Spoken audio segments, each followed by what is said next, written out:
जी part 2 शुरू कर दिया आमिर साहब ने। अब ज़रा इधर ले आए आमिर साहब, आप ले आए। Oh my God. Requirement 1 is over, requirement 2 is, requirement B is prepare statement of change in equity for the year 30 June 16। 30 June 16 की चेंज इन इक्विटी बनानी है, लेकिन चूनक्का IAS 8 अप्लाई हो गया है और हुआ भी पिछले साल 15 पे है।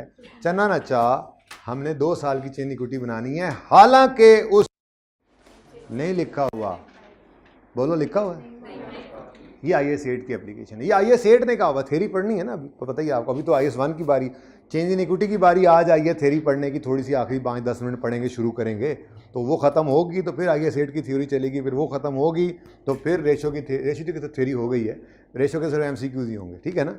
रेशो में तो स्टैंडर्ड भी कोई नहीं है, रेशो में थ्योरी भी कोई नहीं, रेशो की थ्योरी पढ़ ली मैंने, ठीक है, मैंने पढ़ ली, पता नहीं आपने पढ़ी है या नहीं। लेकिन सेम चेंज इक्विटी हो गया, IAS 8 हो गया, इनकी MCQs के साथ साथ IAS 8 की तो हम इंशाल्लाह स्टैंडर्ड हाईलाइटिंग भी करेंगे। तो जाहिर है आखिरी महीने के अंदर भी वो प्रैक्टिस हमारी जारी रहेगी, वो एक एक्स्ट्रा क्लास जो अनरिलेटेड टू नॉर्मल क्लास होती है वो चलेगी, जो पास होने वाले बच्चे उसी दिन ले लेते हैं, या फिज़िकली या ऑनलाइन, उसके अंदर ऐसी चीज़ें जो हैं वो हम डिस्कस करते चले जाएंगे, ठीक है ना। वो आहिस्ता आहिस्ता जैसे रूटीन चल रही है, क्योंकि असल तो यही है कि हमारी पेस बदले ना, जिस दिन से स्टार्ट से हम जिस पेस पे चले थे हम उसी पेस पे चलते रहें, और अल्हम्दुलिल्लाह चल भी रहे हैं, तो ये मुनासिब।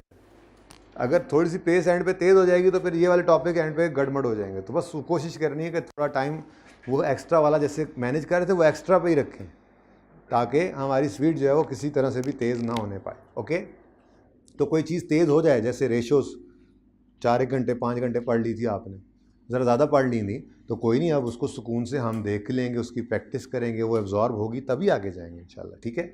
अच्छा जी, statement of change in equity बनानी है हमने, तो IAS 8 ने मैंने कहा, ये कहा हुआ है कि आपने इनकम स्टेटमेंट 2 साल की बनानी है, बैलेंस शीट 2 साल की बनानी है, change in equity balance sheet 3 साल की बनानी है, चेंज इन इक्विटी 2 साल की बनानी है। हालांकि रिक्वायरमेंट वो कह रहा है सिर्फ 30 जून 16 की बनाओ, लेकिन अब हमें पता है कि चूंकि 15 गड़बड़ हो गया है, 15 के प्रॉफिट रीस्टेट, तो फिर रिटेन अर्निंग भी रीस्टेट, तो 15 लाजमी बनना है, ठीक है। हाँ, ओपनिंग 2 बार नहीं आएगा, सही कह रहा हूँ, 16 में खड़े हैं ना, 16 की गलती को 16 के प्रॉफिट में सही करना है, वो तो गलती है ही कोई नहीं। अच्छा, 15 की गलती को 15 के प्रॉफिट में सही करना है, वो कर लेंगे, और 14 में कोई गलती है नहीं होती, 14, 13, 12 की तो वो कहाँ सही होती। इसका मतलब ओपनिंग 2 बार आज नहीं लिखेंगे, लेकिन आपको आदत ये डाली हुई 2 लाइनें वैसे ही छोड़ देते हैं आप, कि बाद में कोई पता ना लगे, पता निकल ही आए कोई चीज़, तो ठीक है ना। तो statement of change in equity बनाते हैं जी, चांद पेंट्स लिमिटेड CPL जी, सही है। Statement of changes in equity पूरा लिखना आपने, फॉर द ईयर एंडेड 30 जून 2015। अब वैसे तो आपको बताया हुआ है, कोई भी टॉपिक हो जब तक वो कंपैरेटिव कहे ना, हमने नहीं बनाना। यानी यही सवाल अगर एरर करेक्शन के अलावा होता तो सिर्फ 16 की चेंज इन इक्विटी बना के उसको दे देते, लेकिन इस सवाल के अंदर पिछले साल का एरर पकड़ा गया है इस साल में और हमने सही कर दिया है, तो इसका मतलब IAS 8 अप्लाई हो गया है। तो वो सवाल में कहे या ना कहे, हम कंपैरेटिव बनाएंगे, पहले दिन से बता रहा था। इसलिए पहली 2 लाइनें वैसे आपने छोड़ी हुई है ना,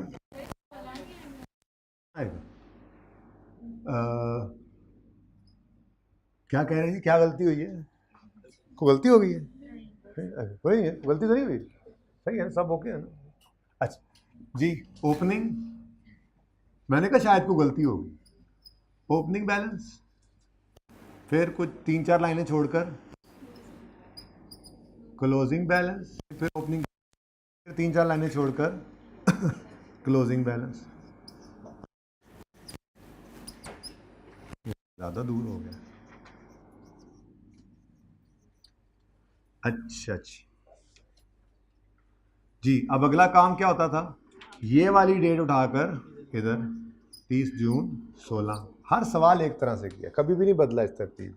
यहाँ पे 30 जून 15, और इजी ना लें, 8 नंबर का सवाल है, अब 18 नंबर का टोटल सवाल था ये, तो फिर मौज लगने को आए तो ऐसी लगती है, और हर मुश्किल दोनों तरह के सवाल।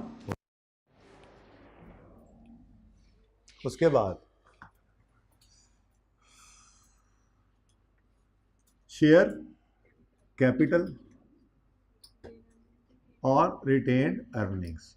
कहीं पे कोई रीवैल्यूइंग सरप्लस का जिक्र नहीं है, कहीं पे कोई जनरल रिजर्व्स वगैरह का असर का कोई जिक्र नहीं है, तो मतलब नहीं होंगे। अच्छा, कोई शेयर्स इशू भी नहीं हो रहे कि वो देखे प्रीमियम पे तो नहीं हो गए, या पहले से कोई प्रीमियम पड़ा हुआ भी नहीं है, तो ये दो कॉलम्स ही हैं। लेकिन उसने टोटल का कॉलम के बारे में कुछ नहीं बताया, तो वो बना लेंगे। ठीक है, मैंने पिछली क्लास में बनाया ही नहीं, चलो उनको अब कल बताऊंगा। और मैं बताऊंगा, मैं नहीं बताऊंगा, नहीं मैं बताऊंगा। रजिस्टर कहाँ छुपाया हुआ भाई?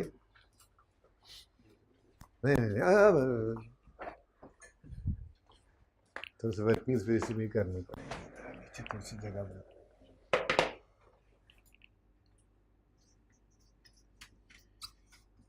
ओके जी, अब स्टार्टिंग पॉइंट हमारे पास अवेलेबल तो नहीं है, कहीं अवेलेबल है?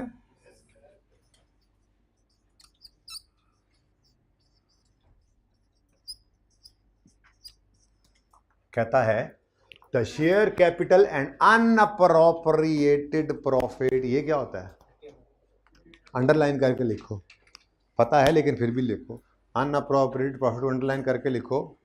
रिटेन्ड अर्निंग्स स्लैश डाल के लिखो। अनडिस्ट्रीब्यूटेड प्रॉफिट स्लैश डाल के लिखो। अक्यूमुलेटेड प्रॉफिट्स, ये नाम है, कोई नया नाम आ जाए तो फिर परेशान ना हो जाना। Retained earnings slash undistributed profits slash accumulated profits. कोई और आ गया तो वो भी बता दूंगा, नॉर्मली ये यूज हो जाते हैं, लेकिन सबसे मशहूर ज़माना रिटेन्ड अर्निंग्स ही। ठीक है, तो share capital and unappropriated profit of CPL as on 1 July 14 was 10,400 million and 1989 million जी।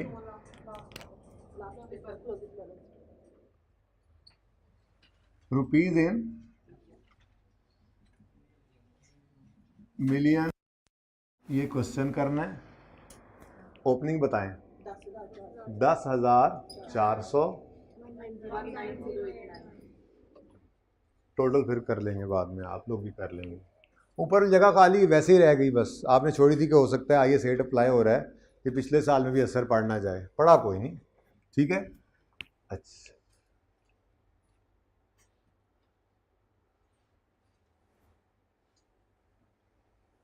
इंशाल्लाह टाइम बचता हुआ नज़र आ रहा है कि हम थोड़ी सी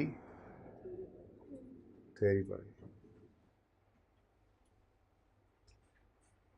सवाल तो बस ख़त्म हो गया, सवाल में जान ही कोई नहीं। अगर आपकी तैयारी अच्छी है तो ये कोई सवाल था? अगर आप आईएएस 8 को समझ गए हैं तो ये कोई सवाल था? बल्कि सवाल तो कोई भी नहीं है मेरे ख्याल से। आईएएस 8 बहुत आसान है, एडजस्टमेंट्स ही डिफरेंट हो जाती हैं, कभी मुश्किल पेश आ जाती है तो आ जाती है, वो भी थोड़ी सी प्रैक्टिस से कॉन्फिडेंस आ जाता है कि यार सारा कुछ पढ़े हुए। जाहिर सी बात है FAR 2 तो यहाँ आ नहीं जाना, अब FAR 1 में कोई एडजस्टमेंट है तो हमारी पढ़ी हुई चीज़ों में से ही है ना, तो कोई नहीं, कोई प्लस माइनस अगर एडजस्टमेंट में हो भी जाए मार नहीं पड़ेगी, इंशाल्लाह आप बेहतर परफॉर्म करेंगे। अच्छा जी, ओपनिंग लिख लिया हमने। Detail of dividends declared are as flows. तो हमारे साल्स हैं दो, 15 और 16, नहीं 15 और 16। तो 2015 के अंदर क्या क्या आता है? Final of 14, interim of 15। 2016 में फाइनल 15, इंटरिम 16।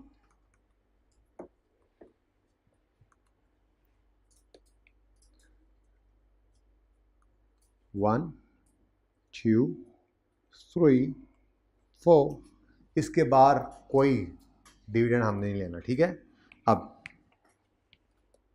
15 को पहले पकड़ो। अच्छा है कैश, ये बड़ी मौज है। ठीक है तो कैश वो बाद में देखेंगे। 15 का इंटरिम 5% है, कहीं पे आ रहा है हमारी लिस्ट में, नंबर 2 पे आ रहा है, पहले साल के अंदर आएगा। ठीक है, फिर फाइनल ऑफ 15 10% आ रहा है, बिल्कुल आ रहा है, ये नंबर 3 है। ये दूसरे, ये मंजिलें हैं ना, मंजिलें, ये पहली मंजिल, ये ग्राउंड फ्लोर है, ये फर्स्ट फ्लोर। तो वो 1 और 2 इधर आते हैं हमेशा, 3 और हमेशा इधर आते हैं, ठीक है ना। नेक्स्ट 2016, इंटरिम ऑफ 2016 कहीं आ रहा है? इज है। Number 4, final of 16, oh not coming, नहीं आ रहा। His English is coming fast, okay जी। तो ये 4 डिविडेंड्स हैं, ये आएगा ऊपरली पहली 15 वाली मंजिल में और ये दोनों आएंगे 16 वाली मंजिल में, ठीक है। तो 15 वाली मंजिल का डिविडेंड कौन सा है? इंटरिम है, फाइनल है? इंटरिम डिविडेंड, और ये है 2015 का, और है कौन सा? कैश। अब परसेंटेज ऑफ डिविडेंड तो लगती है प्रॉफिट्स पे। प्रॉफिट्स कितने हैं? आई एम सॉरी, यानी कि डिविडेंड तो बगैर प्रॉफिट सही किए भी निकल सकता था, ये वाला नंबर तो शेयर कैपिटल की तो गलती हुई भी नहीं है, ठीक है। तो शेयर कैपिटल है 10,400। ये पर्चे में 2 लाइनें खाली रह जाएंगी, कोई मसला नहीं, खाली रह जाएंगी। मैं ये नहीं कहना ये खाली क्यों है, ठीक है। वैसे पता लग जाता है आपको पढ़ के कि ओपनिंग ने नहीं आना 2 दफ़ा, फिर भी क्या मसला है, 2 लाइनें छोड़ देंगे तो कहीं आ ही जाता है, ओके जी। इंटू 5%, जी बोले 520। कौन सा डिविडेंड है? कैश। एंट्री क्या है? हाँ, रिटेन्ड अर्निंग्स वाले पहले रिटेन्ड अर्निंग ना बोला करो, dividend debit, dividend payable credit. अब ये देखो, ये डिविडेंड कैश है तो रिटेन्ड अर्निंग्स, और अगर ये डिविडेंड है तो एज डिविडेंड है, अगर ये शेयर्स तो फिर रिटेन्ड अर्निंग्स, और अगर एज बोनस इशू है तो फिर शेयर। ये ध्यान रखना था, इसलिए एंट्री पहले पक्की रखा करो। वैसे retained earnings debit, dividend payable credit. तो रिटेन्ड अर्निंग्स 5,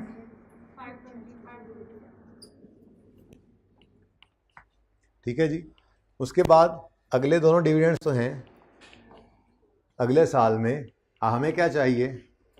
प्रॉफिट तो चाहिए ना, गलत वाला कि सही वाला, वो तो निकालना पड़ेगा।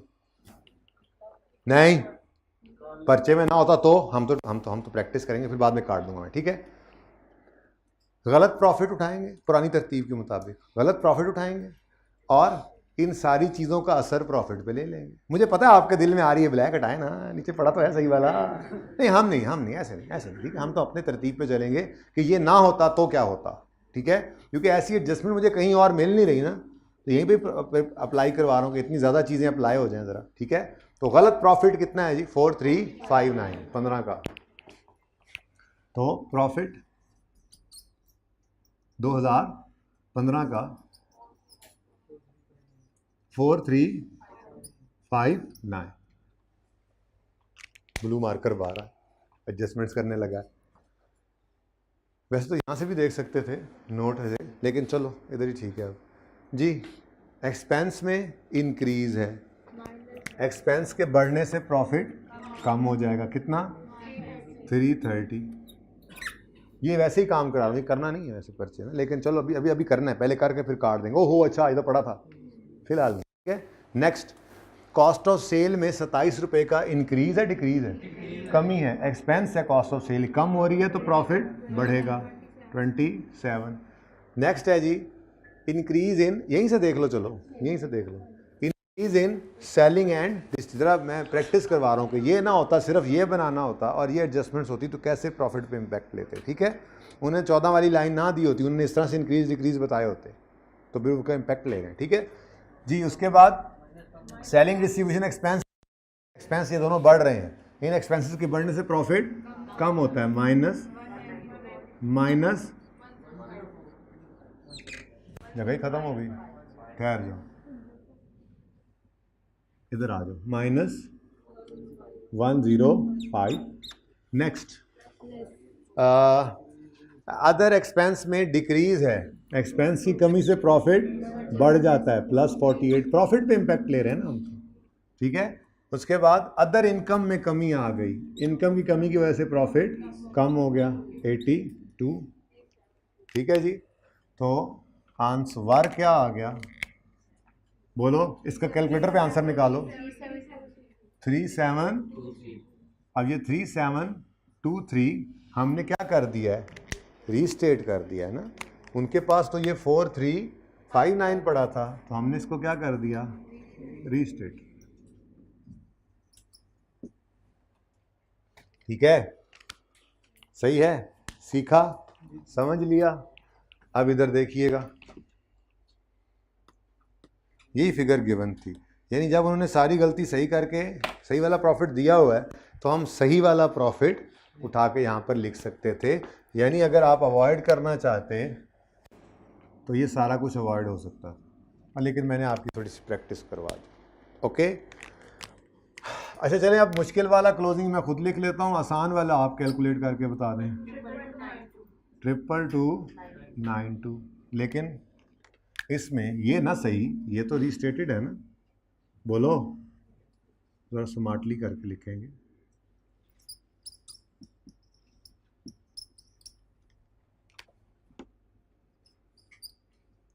आगे चलें जी, नेक्स्ट अगला साल शुरू हो गया। अगले साल में 2 डिविडेंड्स हैं,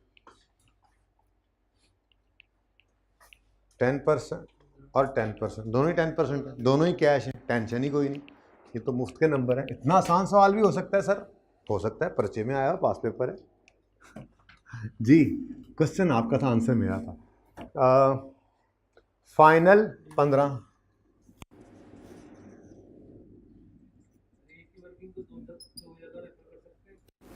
जी फाइनल डिविडेंड 10 जगह कर सकते हैं। Final dividend 15 cash 10,400 into 10%, 1040 retained earnings में डिविडेंड डेबिट कर दो, और कैश या पेएबल होता है, पेएबल क्रेडिट कर दो, फिर जब आते जाएं तो फिर उनको कैश पे करते जाएंगे। ठीक है, उसके बाद इंटरिम डिविडेंड भी है, ये 16 का ही है और ये भी कैश है, कैपिटल कोई नहीं बदला,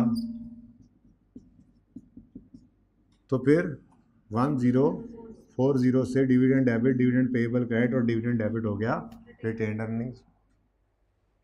उसके बाद प्रॉफिट 2016 का, और वो सवाल में गिवन है 408, गिवन है ना, कोई गलती भी नहीं है इसमें कि सही करनी हो। कितना, 408 ना। चलो मुश्किल वाली एज यूजुअल कैलकुलेशन मेरे ज़िम्मे ही आती है, मुझे पता है, मुश्किल काम तो मैंने ही करना है। चलो 24 टोटल का कॉलम तो बना लोगे ना, अब पर्चे में भी ना छोड़ आना, वहाँ पे लिखा ना, एग्जामिनर बना लोगे ना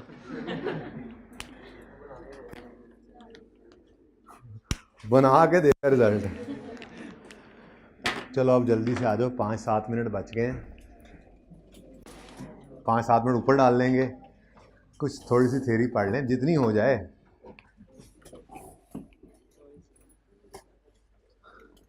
पिक्चर ले लिया आपने, आज कोई हैबिट में नहीं, आमिर भाई पॉज करके ले लेंगे ऑनलाइन में। जो मुर्तज़ा घर बैठा है किताबें ये लेके नहीं गया, बेटा किताबें तो मैं खुद पहुंचाऊंगा तुम्हें रास्ते में, ये मेरे उसके बाद ना अगर वो कहे तो मैं ले जाऊंगा, ठीक है ना, उसका नुकसान हो जाए, ऐसे पढ़ाई का नहीं होना चाहिए। नहीं TCS कहाँ पहुँचना है, ईद के दिन है तो मुझे दे देना, मैं TCS मुझे कर दूँ, उनको पढ़ने वाला बने बस, और किसी का कुछ सामान लेके जाना है तो बता दो तो मैं छोड़ आता हूँ यहीं से ही, कान के नीचे छोड़ी ना एक।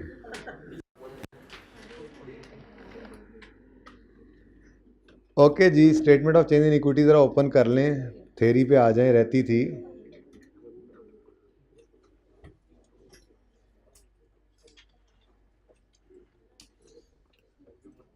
ये वॉल्यूम 1 है, ओहो कोई बात नहीं, हम इसको ऐसे पढ़ेंगे कि आपको वॉल्यूम की ज़रूरत नहीं पड़ेगी, लेकिन रजिस्टर पे कुछ ना कुछ लिखते रहना कहीं ना कहीं, ठीक है। बस 10 मिनट है यार, 10 मिनट मैंने कहा क्यों ज़ाया करें हम, 419। एक एक लम्हा कीमती है आपका। मैं मुर्तज़ा के लिए किताबें लेके जा रहा हूँ। अगर इतना मसला होता तो मैं कहता कोई नहीं यार, let him kill the waves.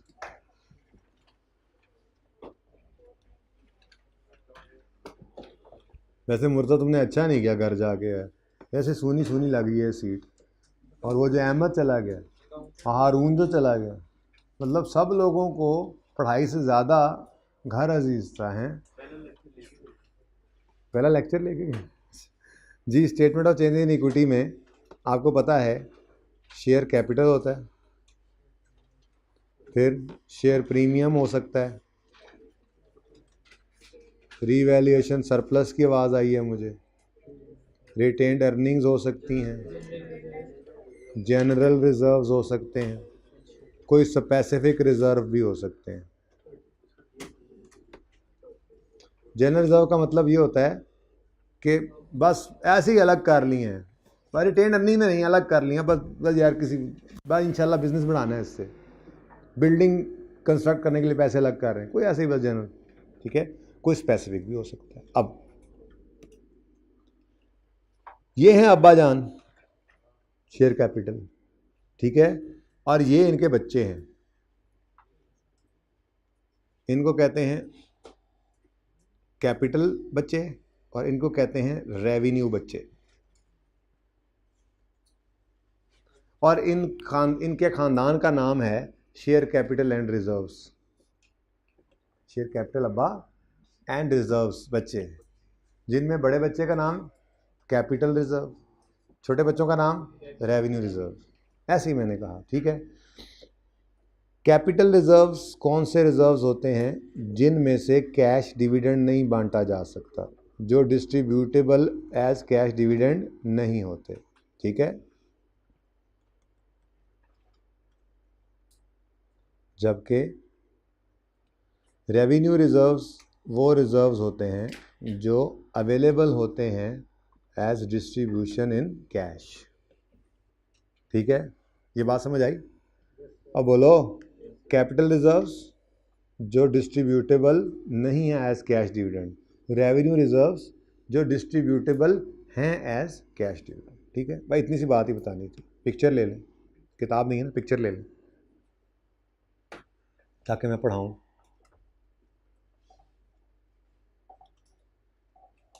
ठीक है जी, किताब ओपन कर लूँ? आप इजाज़त हो? आप इतनी देर में तो यार बहुत कुछ हो जाना था, आपने तस्वीर नहीं खींची गई। कंपोनेंट्स ऑफ इक्विटी में वो कहता है equity is defined as residual interest. ये तो मैंने आपको बताया था ना, रेजिडुअल इंटरेस्ट का मतलब क्या होता है। फिर सुन लो, फिर सुन लो। वैसे मैंने बताया था, मैंने कहा था जी मिसाल के तौर पे एक कंपनी है, नॉन करंट एसेट्स हैं इसके पास 200 के, करंट एसेट्स हैं इसके पास 50 के, 250। फिर इक्विटी एंड लायबिलिटी वाली साइड पर इनकी इक्विटी है 210 रुपये की, और लायबिलिटीज़ हैं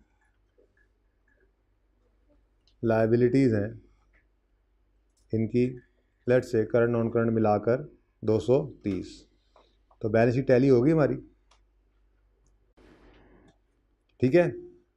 अब अगर बिजनेस आज बंद हो जाए तो इक्विटी वालों को क्या मिलना है? सारे एसेट्स बेचकर इनकी लायबिलिटीज पे करके जो बचेगा, फिर देखें, सारे एसेट्स बेचकर सारी लायबिलिटीज पे करके जो बचेगा वो इक्विटी होल्डर्स का। इसलिए इसको कहा जाता है रेजिडुअल इंटरेस्ट, बच्चा खुच्चा इंटरेस्ट। क्या चीज़ जी? बच्चा खुच्चा इंटरेस्ट। जब कंपनी बंद होगी, सारे एसेट्स बिकेंगे, सारी लायबिलिटीज पे की जाएंगी, अगर कुछ बच जाएगा तो वो इनको मिलेगा, ठीक है। तो equity is defined as the residual interest in the assets of the entity after deducting all its liabilities. Equity is presented in statement of financial position, ठीक है जी, बैलेंस शीट में आती है, and consist of share capital, capital reserves and revenue reserves. समझ आती है बात? ठीक है, पहले बता दिया जी बेटा।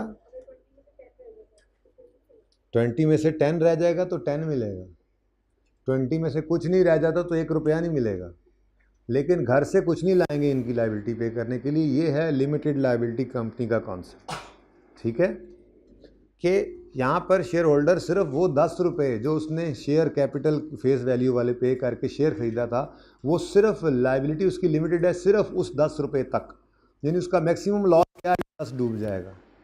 लेकिन like partnership, like sole proprietor, personally है ये पर इसमें पार्टनरशिप में और सोल प्रोपराइटर में क्या होता है, पार्टनर्स या बिजनेसमैन जो होता है, जो वो ओनर जो होता है वो पर्सनली लायबल होता है बिजनेस की लायबिलिटीज़ पे करने के लिए। ओनर्स पर्सनली, ये पार्टनर्स पर्सनली लायबल होते हैं।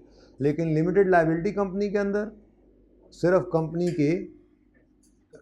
के जो जो इक्विटी है उसके जो उनकी जो इन्वेस्टमेंट है कंपनी के अंदर सिर्फ उस तक लिमिटेड है उनकी लायबिलिटी। तो इसलिए इसको इक्विटी को कहते हैं। ये रेजिडुअल इंटरेस्ट मतलब एसेट्स बेच के किसी की लायबिलिटी नहीं देनी, सारा आप क्या ले जाओ घर, रेजिडुअल इंटरेस्ट जो आफ्टर पेइंग लायबिलिटीज बच जाए। अच्छा जी, शेयर कैपिटल में 2 तरह के शेयर्स होते हैं, ऑर्डिनरी शेयर्स और प्रेफरेंस शेयर्स। आगे उसने एक बात लिखी हुई है, यही जो समझानी है अभी आपको, अब नहीं, ये देख लेता हूँ, अभी भी हो गया 2-4 मिनट में होगी बात तो हो जाएगी। फिर कैपिटल के अंदर नॉन डिस्ट्रीब्यूटर रिजर्व्स हैं जिसके अंदर शेयर प्रीमियम नज़र आ रहा है और रिटेन्ड रिवैल्यूएशन सरप्लस आ रहा है। उसके बाद distributable reserves, retained earnings, general reserves, other specific reserve created out of retained earnings में से ही जाते हैं। मिसाल के तौर पर उन्होंने लिखा हुआ है डिविडेंड इक्वलाइजेशन रिजर्व्स। ये भी एक रिजर्व है, कंपनीज बना लेती हैं कि देखो कोई भी कंपनी के अंदर जो इन्वेस्ट करता है बंदा, बिजनेस में इन्वेस्ट किया हुआ है ना, अब उसके पीरियोडिकल रेगुलर खर्चे भी तो होते हैं। तो कंफर्टेबल हो जाता है इन्वेस्टर अगर उसको ये पता लग जाए कि हर साल मुझे 15% 20% लेट से 20% डिविडेंड मिलना ही मिलना है। अब कंपनी कभी ज़्यादा कमाती है, कभी कम कमाती है, तो उस मसले को हल करने के लिए रिटेन्ड अर्निंग में से एक रिज़र्व क्रिएट कर लिया जाता है कि जिन दिनों के अंदर प्रॉफिट्स कुछ कम होंगे तो डिविडेंड स्टेबल रहे, उसके लिए ये अलग से पैसे रखते रहो। तो ये भी एक रिज़र्व है, out of retained earnings he create हुआ है और ये भी डिस्ट्रीब्यूटेबल एज प्रॉफिट्स है। हाँ, आपने ये एंट्री कोई नहीं पढ़ी कहीं पर, dividend equalisation reserve debit cash credit. इसका तरीका यही होगा कि जब डिविडेंड के लिए इसकी ज़रूरत पड़ेगी तो इसको यहाँ से निकाल के वापस रिटेन्ड अर्निंग्स में ले जाएंगे और वहाँ से बांट देंगे। ठीक है ना, सही है, और बांटना रिटेन्ड अर्निंग्स में सही है उसको, ठीक है। तो ये कुछ रिजर्व्स थे। फिर डिविडेंड क्या होता है, अब मैं टिक करता जा रहा हूँ, आपने पढ़नी है चीज़ें। Dividend is the distribution of company's earnings, ठीक है। Share capital, the term share capital refers to the amount of money owner of company have invested in business. ये रीड ऑनली करते जाना है, ये मैं टिक कर रहा हूँ ना, रीड ऑनली वाले हैं, ठीक है। ऑर्डिनरी शेयर कैपिटल होता है और प्रेफरेंस शेयर कैपिटल होता है। फिर कैपिटल रिजर्व्स, ये सारे पढ़ लें। मेरे ख्याल में मैं ना इसमें सिर्फ ये प्रेफरेंस शेयर्स वाली बात आपको समझा देता हूँ, बाकी मेरे ख्याल से कोई इतना बड़ा मसला नहीं है, उसको दोबारा भी कर लेंगे, ठीक है। तो आपने ये सारा कुछ पढ़ते आना है, बल्कि आप चैप्टर आज रीड करना है। मैं आपको समझाता हूँ अब प्रेफरेंस शेयर्स किसे कहते हैं। सारा चैप्टर रीड ऑनली लिख लें। ओके,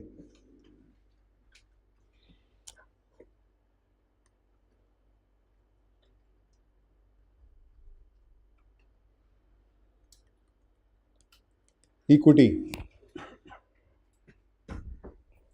शेयर कैपिटल पड़ा हुआ है 500 का हमारे पास, इस पे कभी डिविडेंड 10% देते हैं, कभी 15%, कभी अच्छे वक्त हो प्रॉफिट ज़्यादा हो 50% भी दे देते हैं डिविडेंड, फिक्स नहीं होता, ठीक है। वैसे बाय द वे ये इक्विटी है तो इसका डिविडेंड जाता कहाँ पे है ये तो पता है ना, स्टेटमेंट ऑफ चेंजेस इन, जहाँ पे शेयर कैपिटल, रिटेन्ड अर्निंग्स वगैरह आ रहे होते हैं, ठीक है ना। तो ऑर्डिनरी शेयर्स का डिविडेंड आपको पता है वहाँ पे जाया करता है, ठीक है, ओके। अच्छा, कंपनी को और पैसों की बाद में ज़रूरत पड़ेगी। एक होता है इक्विटी, दूसरा होता है लायाबिलिटीज़। लायबिलिटीज के अंदर लॉन्ग टर्म लोन पड़े हमारे पास, लेट से 400 रुपये। अब ये लोन्स जो होते हैं नॉर्मली इनके ऊपर फिक्स्ड इंटरेस्ट रेट होता है। लेट से हमने ये लोन लिया और 10% इंटरेस्ट वाला, तो ये कहलाएगा 10% लॉन्ग टर्म लोन। ऐसा ही है, बोलो। इसका इंटरेस्ट जो होता है वो कहाँ जाता है, बता सकते हैं कि बताना पसंद नहीं करेंगे? बड़ी सिंपल सिंपल बातें कर रहा हूँ, बचपन वाली आपकी। स्टेटमेंट ऑफ कंप्रीहेंसिव इनकम में प्रॉफिट एंड लॉस में फाइनेंस कॉस्ट होती है ना जी। फाइनेंस कॉस्ट के हेड में, फेस पे ऐसे नहीं होता लेकिन नोट के अंदर तो आता ही है।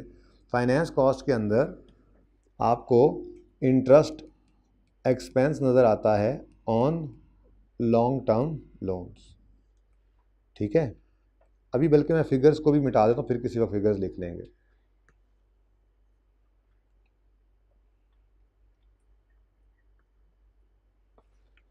अच्छा जी, अब अगली बात,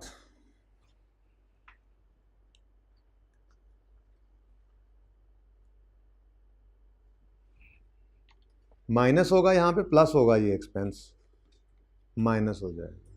ठीक है, और उसके बाद आपको पता है यहाँ पे जाके प्रॉफिट आफ्टर टैक्स निकलता है, और ये प्रॉफिट आफ्टर टैक्स आपको पता है कहाँ जाता है, रिटेन्ड अर्निंग्स में। ठीक है ना, वहाँ से जाके फिर ये प्रॉफिट आफ्टर टैक्स क्या होता है, बटता है, मतलब रिटेन्ड अर्निंग में से हम बांट देते हैं इसको। ठीक है ना, पैट आया करता है यहाँ।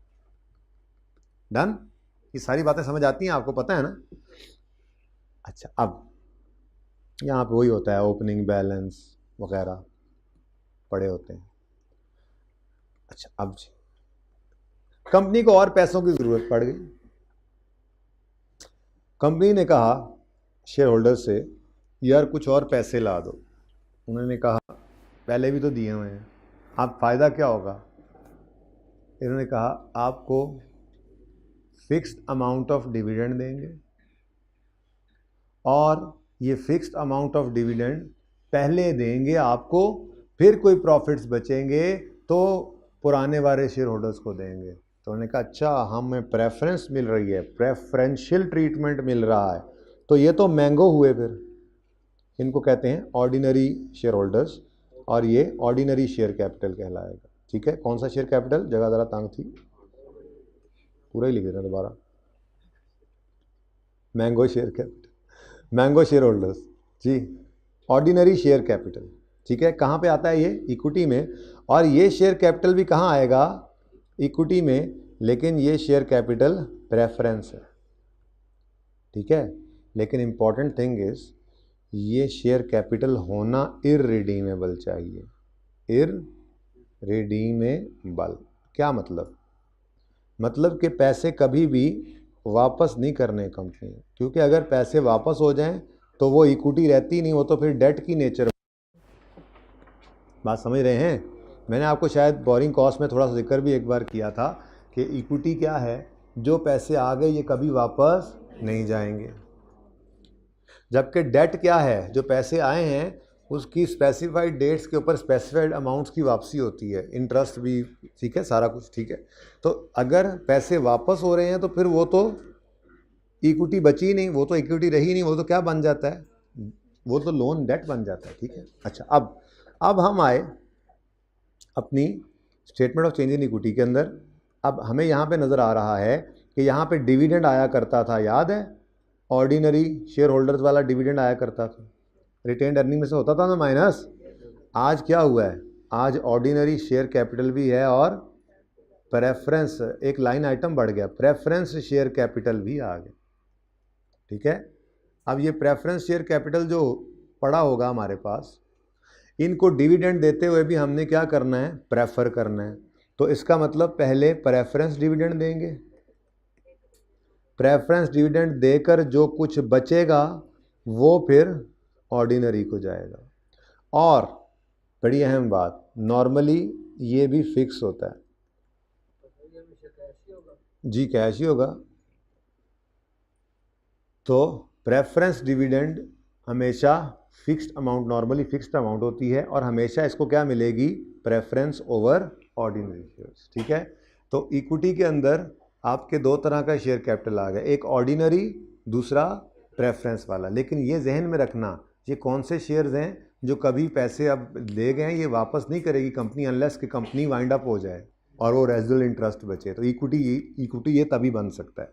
ठीक है, तो जैसे ये खुद इक्विटी वैसे ही इसकी कॉस्ट भी रिटेन्ड अर्निंग्स के अंदर से माइनस होती है, जैसे इक्विटी की कॉस्ट डिविडेंड पहले माइनस होती थी। बस फ़र्क ये है कि पहला नंबर इनका और फिर तो ये एट द रेट ऑफ 12% है ना, और ये जो होता है ना ये डिफरेंट होता है, ये रिस्क ज़्यादा ले रहे हैं, ये रिटर्न भी ज़्यादा लेते हैं। अच्छे वक्तों के अंदर इनको फिर 50% भी मिलेगा, लेकिन ये जिन लोगों ने इन्वेस्टमेंट किया इनको जो हर दफ़ा 12% मिल रहा है, फिक्स है, तो फिर ये फिक्स पे ही रहेंगे, ज़्यादा अच्छे दिनों के अंदर भी ये 12 पे ही रहेंगे। ठीक है, कम जी, कौन सी कॉस्ट,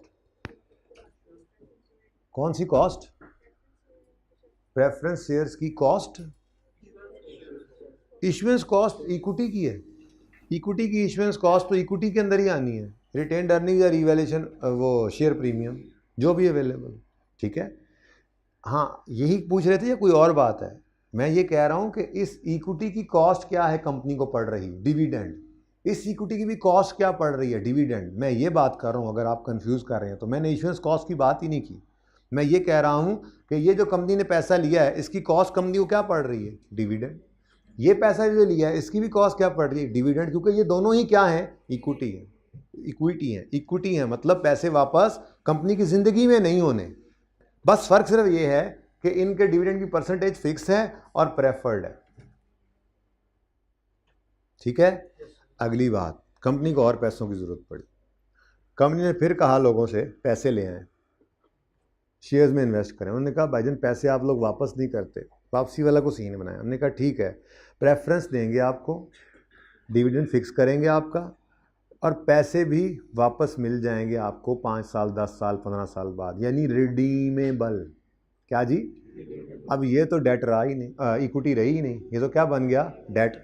जैसे लोन था उसमें तो यही था कि जी ये पैसे आप कुछ अरसे बाद दे देंगे और हर महीने आपको इंटरेस्ट देते रहेंगे। तो यहाँ पे भी क्या हुआ, यहाँ पे भी नई चीज़ आ गई। यहाँ पे क्या आ गया, प्रेफरेंस, कहते इसको शेयर्स ही हैं, ऐसे ही बस कहते हैं। प्रेफरेंस शेयर कैपिटल है, लेकिन ये कौन सा वाला है, ये चूंकि रिडीमेबल वाला है, तो देखो मैंने लिखा ही कहाँ पे, लायबिलिटीज़ में। ये कैपिटल हो ही नहीं सकता, जो पैसे वापस हो जाने कंपनी की ज़िंदगी में वो तो कैपिटल है ही नहीं, वो तो लायबिलिटी है, डेट है। ठीक है, और इसकी भी नॉर्मली जो है वो परसेंटेज फिक्स होती है। और अगली बात सुनो, इसकी जो कॉस्ट है, जैसे ये खुद लायबिलिटी है, इसकी कॉस्ट इंटरेस्ट जो है वो भी वहीं जाएगा जहां लायबिलिटी की कॉस्ट यानी इंटरेस्ट जा रहा है। बस यहाँ पे नाम सिर्फ लिखा होगा प्रेफरेंस डिविडेंड, बातों का ही डिविडेंड है, प्रेफरेंस डिविडेंड है। ठीक है जी, एट द रेट ऑफ 8%। लेकिन ये किसका डिविडेंड है, प्रेफरेंस डिविडेंड किसका है, ये किसका है, रिडीमेबल का। और इररिडीमेबल वाला कहाँ जाता है, ये इररिडीमेबल वाला है। ओके, ये कुछ डिस्कशंस। ठीक है जी, ये आपको पता होना चाहिए। अच्छा, अब वो जो एक रेशो के अंदर लिखा हुआ था, चलो वो जो रेशो के अंदर लिखा हुआ था वो फिलहाल छोड़ो, वो फिर कल बताऊंगा। ठीक है ना, वैसे चलो, वैसे हम, हाँ सुनो, हम ये बात कर रहे थे रिटर्न ऑन इक्विटी में, रिटर्न ऑन इक्विटी के अंदर हम ये कह रहे थे कि पैट में से प्रेफरेंस डिविडेंड इररिडीमेबल वाला माइनस करो। क्यों, क्योंकि जो ऑर्डिनरी शेयर होल्डर है ना, ये उसकी रेशो है, ROE जो है, रिटर्न ऑन इक्विटी, वो बेचारा तो बिल्कुल ही एंड पे खड़ा है। पहले तो वो पैट को देख लेता था, लेकिन जब ये भी आ गए तो वो तो पैट में से पहले ये भी माइनस करेगा, फिर वो बच्चा खुचा देखेगा, तो ये माइनस हुआ था। बहरहाल बात करेंगे इसके ऊपर, वैसे ही छेड़ दिया ज़रा मैंने, एक रेशो के अंदर भी यूज़ हो गया था, वैसे इसको थ्योरी के अंदर भी यूज़ करना है आपने। ठीक है, तो कैपिटल दो तरह का होता है, एक ऑर्डिनरी, दूसरा प्रेफरेंस। अगर प्रेफरेंस कैपिटल जो है वो इररिडीमेबल है तो इक्विटी है, और इसकी कॉस्ट यानी डिविडेंड जो है वो भी इक्विटी के साथ ही कॉस्ट में आएगा, चेंज इन इक्विटी के अंदर, लेकिन इसको प्रेफरेंस दी जाएगी ऑर्डिनरी पे। तो क्लासिफिकेशन इसकी इक्विटी में इक्विटी के साथ, और इसका डिविडेंड रिटेन्ड अर्निंग्स में इक्विटी वाले डिविडेंड के साथ, लेकिन इसको क्या मिलेगी, प्रेफरेंस। और अगर आपका प्रेफरेंस शेयर कैपिटल रिडीमेबल है, वापसेबल, तो वापसेबल इक्विटी नहीं होती, वो लोन है, तो वो कहाँ नजर आएगा, लायबिलिटीज में। और उसकी कॉस्ट यानी डिविडेंड जो है वो बस नाम का ही डिविडेंड है, वो नजर कहाँ आएगा, फाइनेंस कॉस्ट में। तो ये तो प्रॉफिट में आने से पहले ही माइनस हो चुका हुआ, ठीक है। इसकी पिक्चर लें, जिंदगी रही तो कल होगी मुलाकात। अल्लाह हाफिज़।